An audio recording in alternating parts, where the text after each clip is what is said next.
Record. Okay, good morning.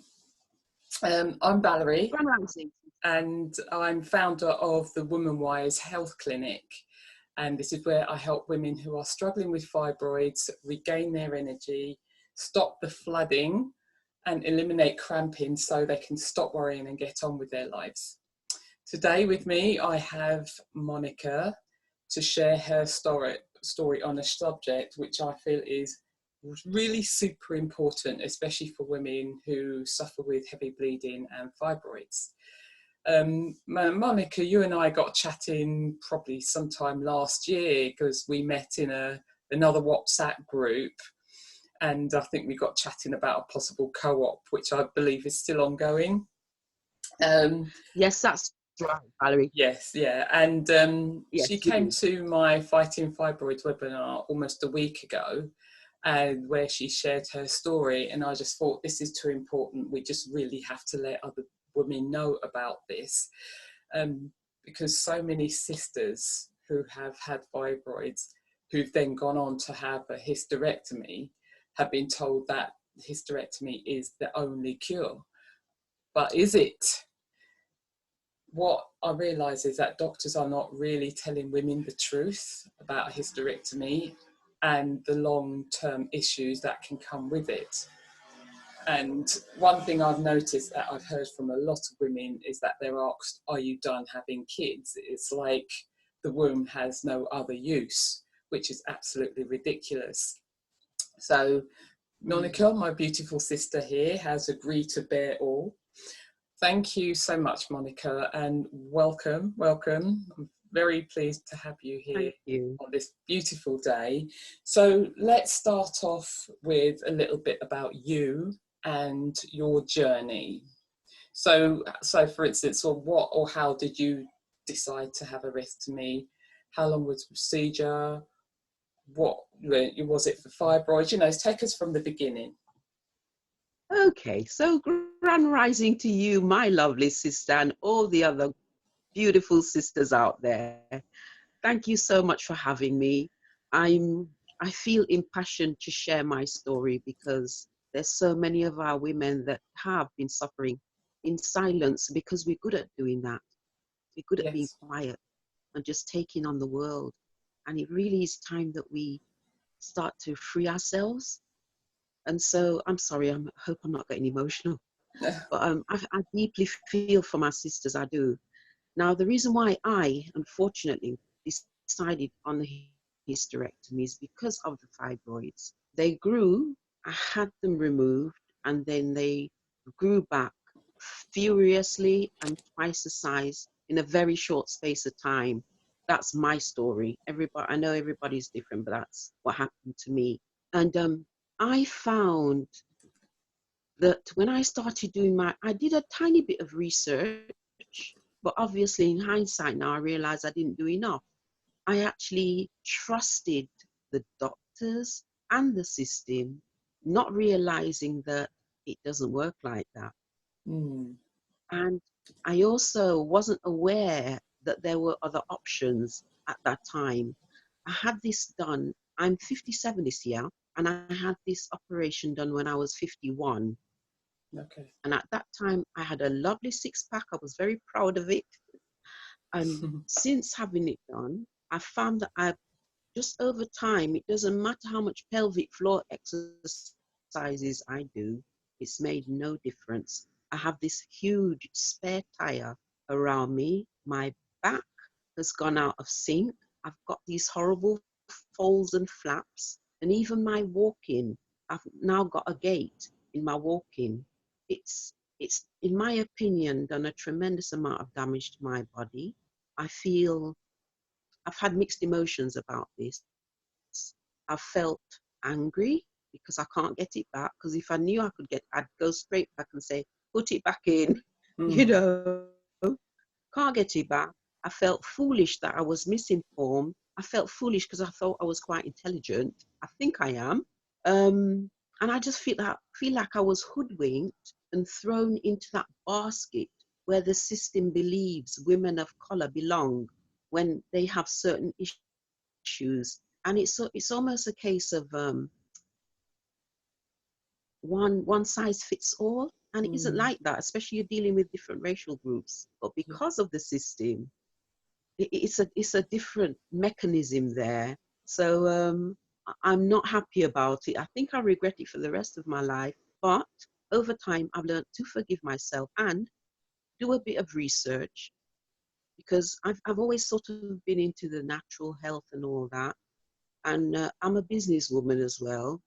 And I've had businesses here in England and over in the States.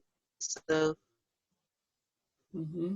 my husband and I had a spa there called London Botanics, and I introduced the V steam to Florida. I was the first person to introduce it.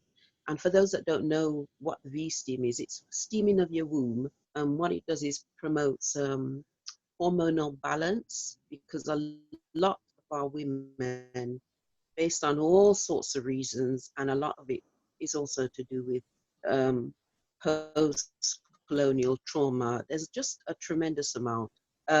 So I introduced it, and I had two clients specifically who were using it regularly, and you could see the results coming, and they had fibroids. These were all women with fibroids, because I did a meetup group, and it was full, and I even had doctors attend it as well. Yeah. So there's the interest is there, and women do want to have another option. I just think it's so important for us to remember to love ourselves enough that we do as much research as we possibly can to ensure that we're making the best decision. You Right. know, Right. So what? I've said a Yeah. gobble, so I'll Sorry. pause there. Sorry. Go ahead. No, I said a load there, so I'll pause a bit. So, okay, so basically, you don't feel that you had enough information. Exactly what, when you decided on it, what made you decide to have the procedure? What information were you given? I mean, I know you went off, you said you went off and did your own research, but what did the doctors tell you? From what I can recollect, it was just a basic generic sentence or two, which included words like um, non-childbearing, because I'd already had my children, Mm-hmm. so that seemed to be an important factor for them. Uh, and the fact that the fibroids had grown back, they would continue to regrow, and that was my best option. And the pain that I was dealing with, because I had immense pain as well as the flooding with the blood and Mm. anemia. I became so anemic. I became, oh, I look like I don't mean this derogatory or anything. I look like a mixed race person. It's like all the blood had drained from Yeah. me. I just look like myself. I didn't feel like myself. Tired all the time, fatigue. Um, so they sort of convinced me that this was the best option, and this would Okay. be the answer to all my problems where that was concerned. And so I trusted them Yeah. naively, Yeah. So yeah, yeah, we've gone about how it's unfortunately. affected you physically. What about emotionally? Tell us a little bit more about that.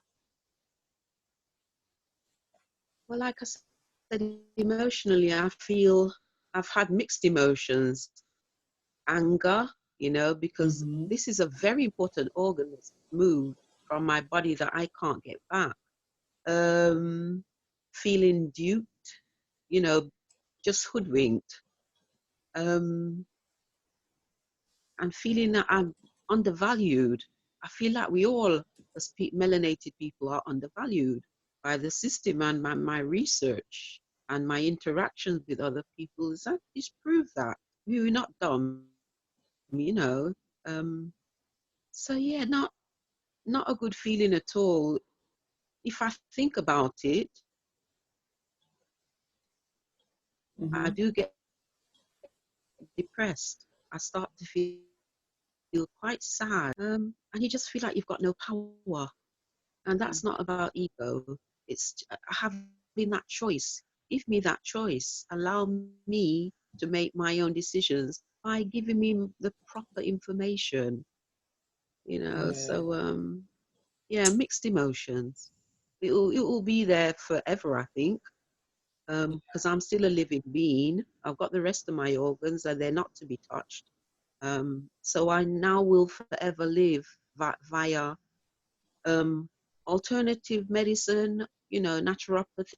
I'm a qualified naturopathist now. Mm. Alternative medicines, holistic, going back to my African roots. That's what I'll be doing. Yeah. Yeah. I hear that. I so hear that. I think it's so important. So what? So in terms of the, so you're still doing the vaginal steams now? Are you still advocating that? I am advocating that, however, upon returning to the UK, I came back in, I actually rescinded my green card. I didn't like the system in America. Mm-hmm. So I returned the green card and I returned to the UK. I came back in 2012. And we started another business, but we went into the restaurant game. Um, I didn't country. However, at that time, the market had never heard of it. So I knew from a business perspective, the business would take a tremendously long time to grow it, and it would Mm-hmm. cost me a fortune in marketing, advertising. So I put it on hold, and I actually still have my apparatus in storage. Okay. I have another sister now that wants to do it. I'm not actually going to do that because I lost my husband in 2018, unfortunately. And again, that was with the system and they made mistakes. So I've had to take out a lawsuit against them. So in my opinion, I'm going through too many things now to give the service that any person would need coming to me for that. But Right. there are ladies that are coming to the fold. So I will be linking up with Mm-hmm. other ladies who can do that, and they're doulas. So I'll still be helping my community, as it Yes, were. sure, sure. So what would your advice be to other women who are even thinking about having this procedure? Right. First of all, love yourself.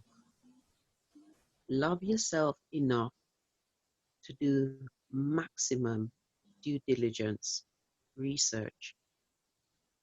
Number two, I'd say correspond with other women that have already had it done, or there may be groups available,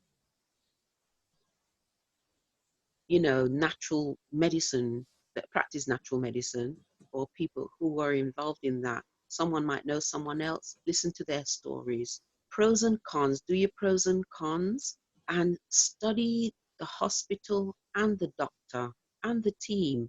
But bear in mind that the system is not really geared for us to intimidate you and turn things around. So you start to think, oh, maybe it's me. It's not you. They play a lot of games because the hospital is business. Yeah,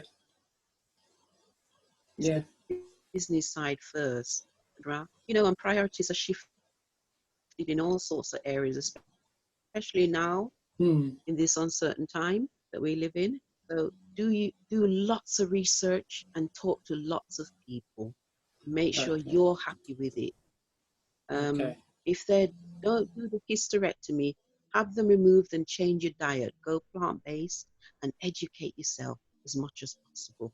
And all the very best to everyone who decides to you decide to go down that route. You know, for me, I wouldn't do it. Well, can't. But yeah, yeah, that's yeah. what I'd say. Okay, all right then. Thank you so much, Monica. It is such an important thing to consider. But I mean, a lot of women I've spoken to have just haven't considered it an important part. They say, you know, unlike your heart or any other organ, they feel it's not important, so you just can lose it without realizing the consequences. So thank you so much for highlighting the problems that On a it can last note, cause. Mm? yeah, just on a last note, just because of what you just said, the womb, that's your second part, that's your second brain.